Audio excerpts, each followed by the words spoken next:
Hi, I'm Crystal, the parenting coach. Parenting is a thing that some of us just expected to know how to do. It's not like other areas of your life where you go to school and get taught, get on-the-job training, or have mentors to help you. But now you can get that help here. I believe that your relationship with your children is one of the most important aspects of your life and the best way that you can make a positive impact on the world and on the future. I've made parental relationships my life study, and I use life coaching tools, emotional wellness tools, and connection-based parenting to build amazing relationships between parents and their children. If you want an even better relationship with your child, this podcast will help you. Take my parenting quiz at the link in the show notes. Once we know what your parenting style is, we will send some tips tailored to you and a roadmap to help you get the most out of my podcast. I invite you to help me spread the word by sharing your favorite episode on social media or with a friend. Don't forget to check out my new mindset journal for parents at www.coachcrystal.ca/shop, which will help you to parent calm, confident children that you love to be around. Hello, and welcome to the podcast. We have been gone for 3 weeks, and I've been considering what I wanted to talk to you about right off the get-go. And I'm going to talk to you a little bit about this season, and then I'm going to dig into today's podcast episode, which is going to be parenting for highly sensitive parents and kids, because this is a question that I get asked about a lot. So from this season, you can expect a combination of interviews with some amazing experts, episodes where I'm going to be supporting you through whatever challenges, whatever parenting questions you come up with. You can either email them to me at crystal@coachcrystal.ca, or you can send me a DM on Instagram, and I'll be creating the podcast episodes specifically around the questions that come up often. So I made a Reels a while back, it was a few months ago, about highly sensitive kids. And then I also made one about highly sensitive parents. And I got a lot of comments and a lot of questions about how to parent kids like that and how to parent if you are a highly sensitive parent. And I thought it would make a really great podcast episode. So that is what we are going to dig into today. But again, I encourage you to hop back into my Instagram, send me a message, send me an email, and give me some ideas around some questions or challenges that you're having. And I will answer them here on the podcast. So welcome to season 6. I'm excited for you to be here. If you're new, welcome, welcome. Make sure that you check out those 3 seasonal break episodes that I put out if you're new, because that will give you a great idea about what we do here. So let's dig into first highly sensitive kids, and then we'll talk about highly sensitive parents secondly. So a highly sensitive kid is basically just a term that people have put out there, meaning kids that maybe are a little bit more empathic, maybe a little bit more emotional, maybe feel their emotions more strongly. I love Dr. Gordon Neufeld in Hold On to Your Kids calls them orchid children. And he calls them orchid children because he's like, they're really kind of difficult to grow, but once they bloom, they're like beautiful. So they're like a little bit hard to keep alive. And then once they bloom, they're like the prettiest flower and you love them so much and whatever. So that's kind of a good metaphor for what highly sensitive kids can sometimes feel like. I feel like there's a lot of highly sensitive kids around, and I actually think it's amazing. I think it's a superpower. We're going to talk about that too. But you may have a highly sensitive kid if you have a child who seems to go from 0 to 100 really quickly. They just feel strong emotions and they feel them quickly. Everything might be calm and quiet and seem normal. And then all of a sudden it's like they're in their red zone out of nowhere. And you're like, what? Where did that come from? That can also happen to all kids too, right? You might not, it's not like there's like a black and white, like this one's highly sensitive and this one's not, and this one is this and that. It's not like a diagnosis. So, yes. Also, these kids tend to be very creative and very innovative, have really interesting, new, different ideas.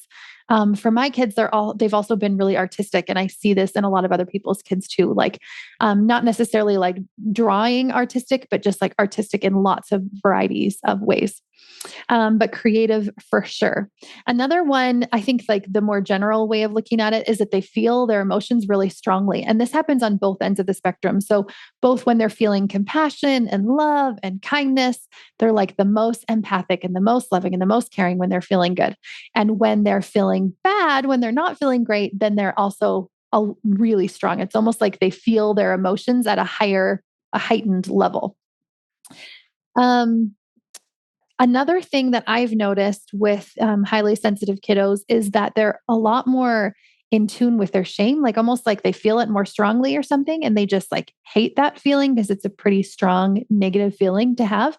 And so they do whatever they can to not feel that. So they might blame other people, or they might be really defensive, or sometimes can be people pleasing or perfectionist or whatever, all the things that are kind of connected to shame. So that's kind of what a highly sensitive kid is. Some people call them like strong-willed kids. There's a lot of different like terms kind of going around about what these kids might be like. And it could be that your kid has a diagnosis, or maybe they don't. But one thing I want to mention is that how we think about our kids matters. So our relationship with our children is really boils down to our thoughts about them, how we think about them and how we treat them. And if we are, and also not only how we're thinking about them, but how we think about the dynamic of the relationship and the dynamic of that child. So I want you just to think about those terms and the phrases that we use to describe them. I read a blog post on the Neufeld website, and it had specifically been talking about strong-willed kids and how they didn't like the term strong-willed kids because they were like, it already gives the parent an idea that this child is going to fight back, that they're going to be contrary, that they're going to be difficult, right? And even the term difficult, it brings up certain ideas in our head. It brings up thoughts in our mind. And if we have those thoughts about it being difficult and about it being hard, then we're already kind of like primed to like for it to be difficult. Our brain is almost kind of looking for that. So I always go back to think, feel, do. Our thoughts create our feelings, and our feelings fuel our actions. And it can even be our thoughts around these kinds of words like highly sensitive kids or strong-willed kids or difficult children, or even your ideas around a diagnosis. Sometimes getting a diagnosis can be really eye-opening and be really helpful and supportive because we're like, oh, I get it. I understand them so much more now. I feel so much more compassionate and loving. But sometimes it can feel kind of like a sentence, like, okay, this is it. And now the end, like period. There's nothing more that they can do or whatever. So I really always go back to not necessarily, is this true? Is this factual? Like how many people will agree with me, but how do I show up when I think about this? And so personally, when I think of strong-willed child, I think of like a fighter, like that they're just there to fight, to be difficult, to be hard, to make my life more difficult. I don't love that term. And I used to use that term regularly until I started thinking more about how does it make me feel when I think I have a strong-willed child, when so-and-so is strong-willed, when so-and-so is a difficult child, when I have a difficult relationship with them, when they are just harder to get along with than their siblings, when they give me a hard time more often.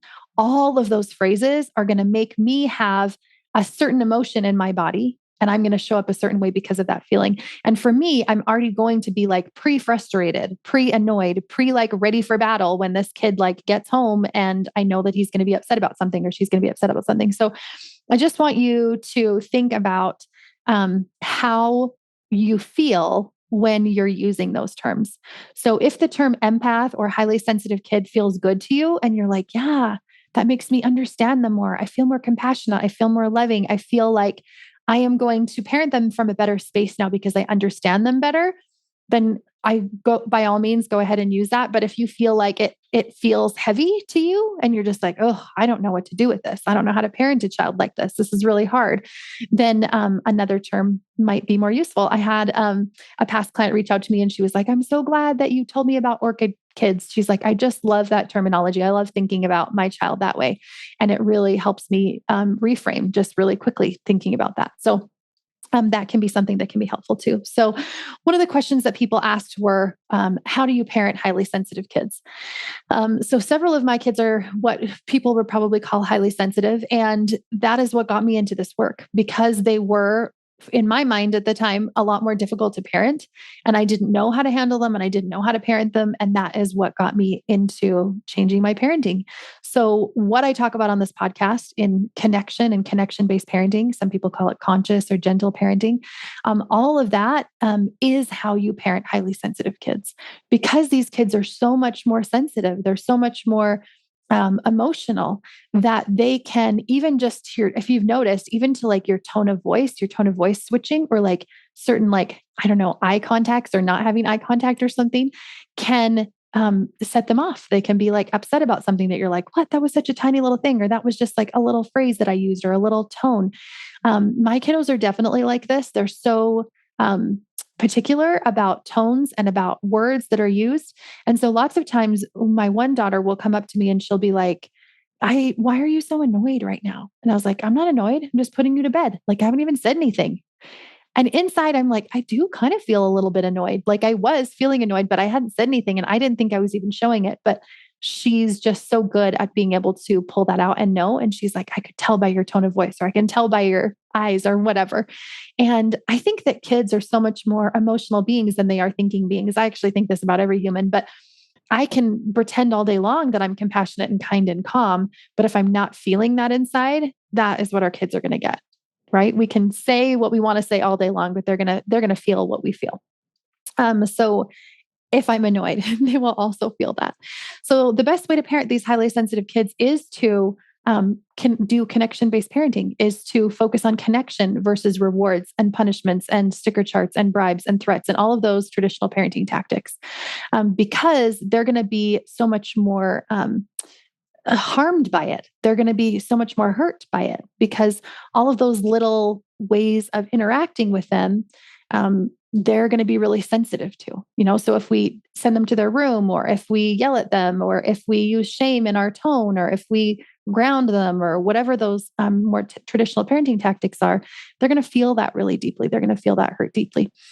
And that's not to say, I know I mentioned this in podcast episodes in the past, but that's not to say that we're not going to do those things, because we're human and we probably will. We're probably going to resort back to those parenting tactics because that's how our brain has been on autopilot for so long. That's what we've known for so long. And so give yourself some grace and compassion to go through this process and allow it to take some time, and to know that there are some ways that we are going to hurt our kids and that we are going to be unkind, because we're also imperfect. And find compassion for you. And as you can find compassion that you're doing your best, it'll be a lot easier to find that for your kids too. So that's highly sensitive kids. If you have any other questions about highly sensitive kids, I would love to hear from you too, and we can dig more into this. But essentially, connection-based parenting is the answer. Follow along for my podcast for more. You can go back and listen to season 1, episode 4. I think it's called Radical Connection, where I describe this whole modality of parenting.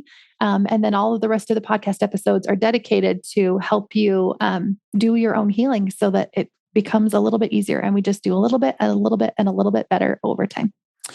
So what if you are a highly sensitive parent yourself? So a lot of people said that they felt both, like that their kids were highly sensitive and they were highly sensitive, or even if their kids weren't, that they were.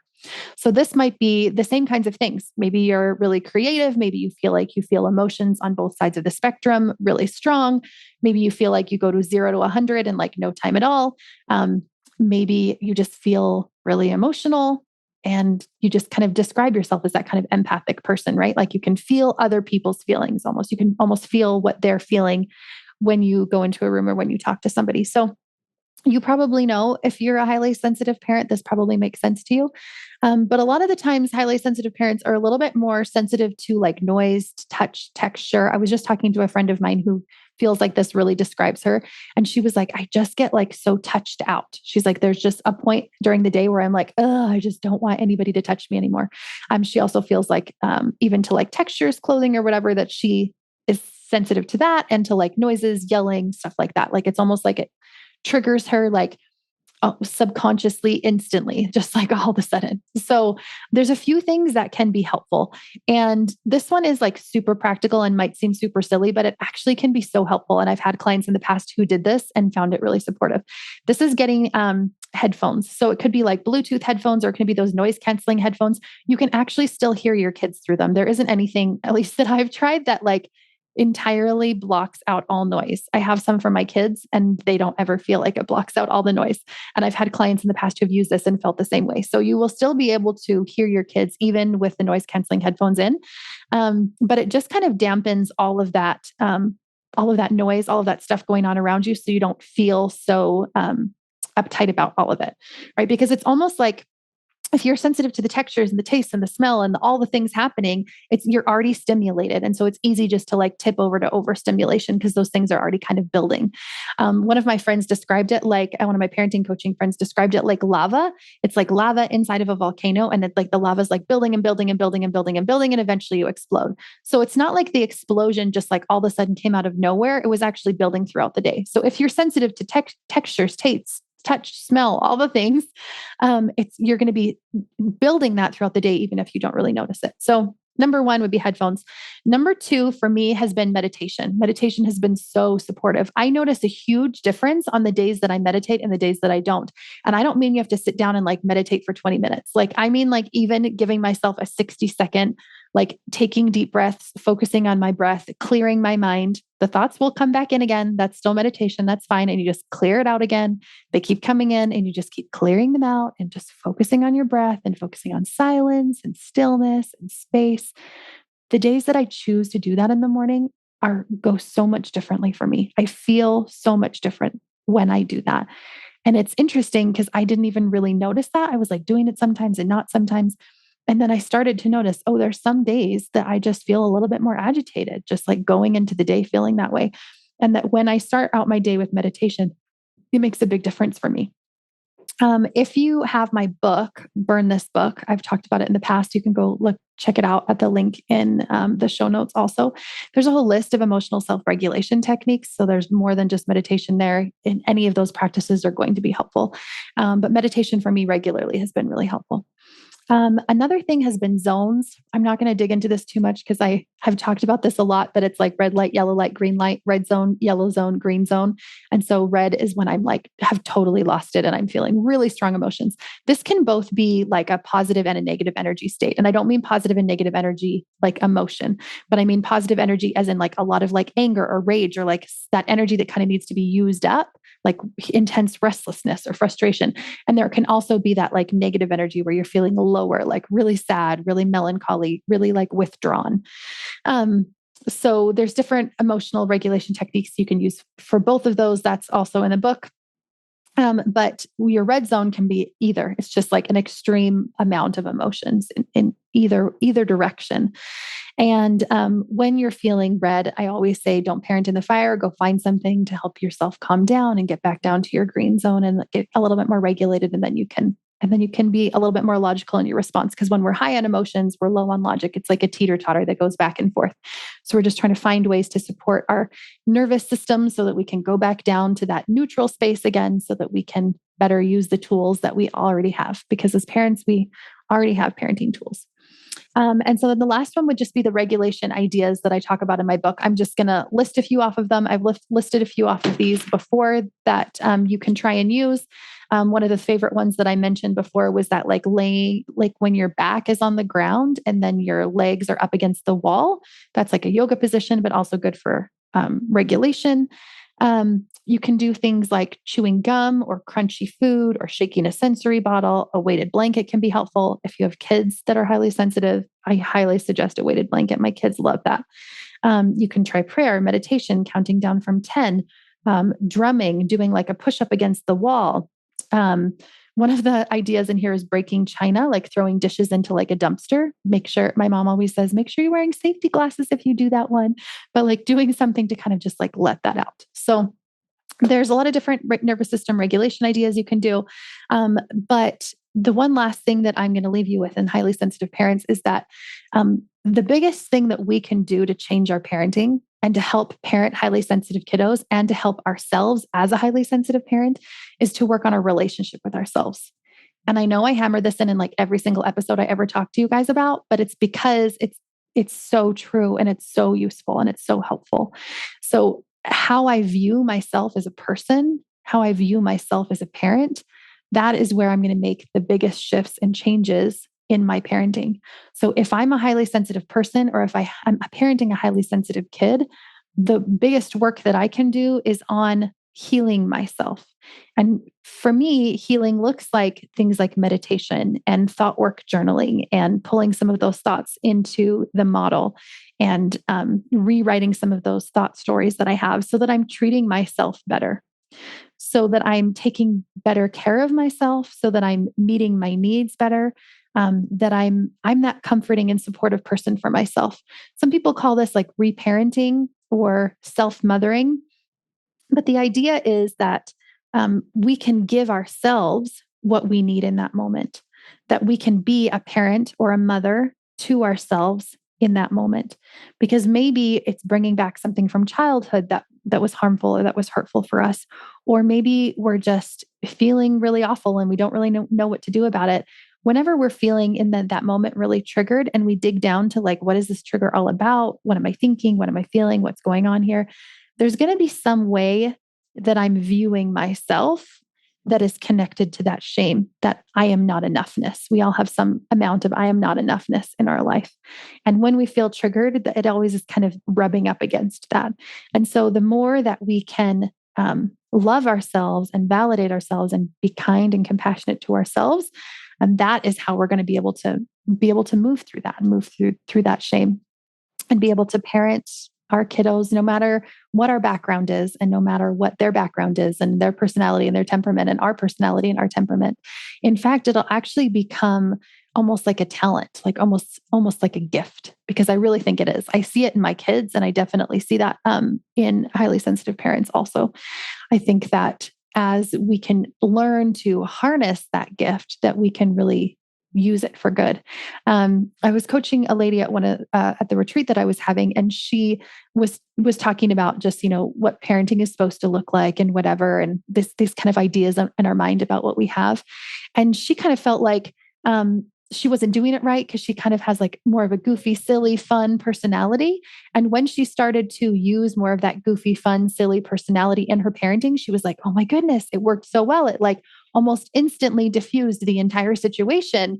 And I was like, yeah, because that's like your secret superpower. It's like who you really are. So the more that we tune into who we really are deep down, the more we're actually going to be able to use that in our parenting to create these amazing solutions and just such a unique style of our parenting. I say connection-based parenting because I think the focus is on connection and relationship above anything else. But really, it's just like this unique approach of parenting where you get to decide how you want to respond to things based on your unique talents and gifts and abilities and personality and all of that. So again, one last little reminder that this is a healing journey that we're all on. We still make mistakes. That's going to happen forever. And that's okay. That we are still going to sometimes say things that are hurtful to people, that we're going to act in ways that are maladaptive. And we can still move on from that and apologize and reconnect and just keep going. And as we keep doing this, we'll just keep progressing, and it'll be like we're just going up the mountain. It's getting a little bit better each time. We're getting a little bit better at it, and we're progressing just step by step by step. So thank you for being here. And I'm excited to hear from you and all the ideas that you may have for me for podcast episodes. Stay tuned for what's next. Thanks for listening. If you'd like to help spread this work to the world, share this episode on social media and tag me. Send it to a friend or leave a quick rating and review below so more people can find me. If you'd like more guidance on your own parenting journey, reach out.